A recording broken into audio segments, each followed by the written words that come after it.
Well, it has been more than 1 week since a US launched Operation Epic Fury, but the uncertainty only continues. While the US continues launching the attack on Iran, the question on the objectives remain unclear. What was the objective of the war? Was it to destroy Iran's missile capability, nuclear capability, or just a regime change? Well, that's the latest as far as Donald Trump is concerned. And even as the war rages, we have a statement coming in from Donald Trump. He has patted himself on the back and rated his strikes on Iran. He has said that the American campaign against Iran was performing beyond expectations, rating it 12 to 15 on a scale of 10. He said, and I quote, "We're doing very well." Somebody asked me, how would you score it on a scale of 0 to 10? I said I would give it to a 12 to 15. Their Navy is gone. Their communication are gone. Their leaders are gone. Their Air Force is also wiped out entirely. This is what Donald Trump has said so far, patting himself on the back and rating his strikes as far as strikes are concerned on a scale of 10 from 12 to 15.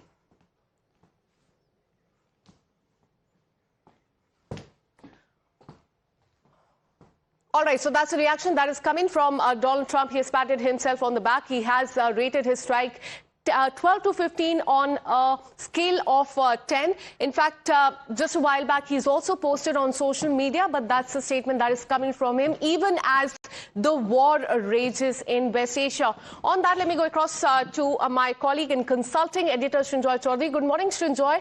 Donald Trump has patted himself on the back and rated the strikes on Iran 15 on a scale of 10. Keeping that aside, today is day 8 of the war. So take us through the strikes and the counter strikes that have happened in the last 24 hours.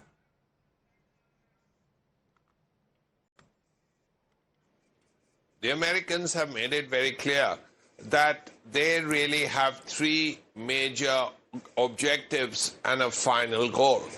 The first is to destroy Iran's nuclear capability, which in any case was done a little earlier, some months earlier. Then there is, very importantly, the destruction of the leadership, which has largely happened. But of course, there are a new set of leaders.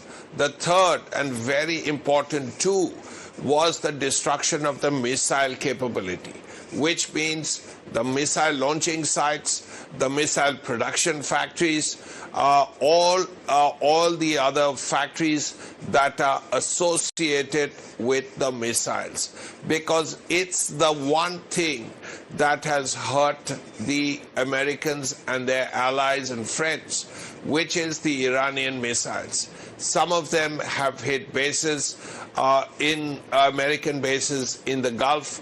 Some have hit larger cities like Dubai and Abu Dhabi. Some have hit all the other places. Some have even hit oil refineries in Saudi Arabia. So this is the priority now, to destroy the missile factories and the missile launching sites. Now, how successful the Americans will be and the Israelis, that will show very quickly, because then the Iranians will have fewer missiles to launch. Absolutely. And today is day 8 of the war and the bombings continue. Donald Trump has said that the American campaign against Iran was performing beyond expectation. Let's listen in to what he has said. We're doing very well. Somebody said, how would you score it from 0 to 10? I said I'd give it a 12 to a 15. Their army is gone. They're just about, look, their Navy is gone. Their communications are gone. Their leaders are gone. 2 sets of their leaders are gone. They're down to their 3rd set. Their Air Force is wiped out entirely. Think of it. They have 32 ships. All 32 are at the bottom of the ocean. Other than that, they're doing very well, Coach. Very well. We're doing, our military is doing phenomenally. That's the big thing for this week. We seem to have a new thing every week, but the situation with a very bad and very sick group of leaders who were killing a lot of people. A lot of our people were being killed. They were being maimed. They were being destroyed with their bombs all over the place, planted in roads, and we call them the roadside bombs. Walking around without legs, without arms, face blasted, killed many, many people. And we had a choice. We could take it and go on like that for years or do something about it. And we did something about it. And people are very impressed with our military, and they admire our military with what happened in Venezuela and what's happening now, what's happened with the B-2 bombers before this, where they took out the nuclear capability or potential of Iran. I think we're right. And now in the latest, US President Donald Trump has claimed that US will not make a deal with Iran unless the leadership surrenders unconditionally. So that's one condition that Donald Trump has put on Iran. He's also said that US and the allies will then rebuild Iran and make it even stronger.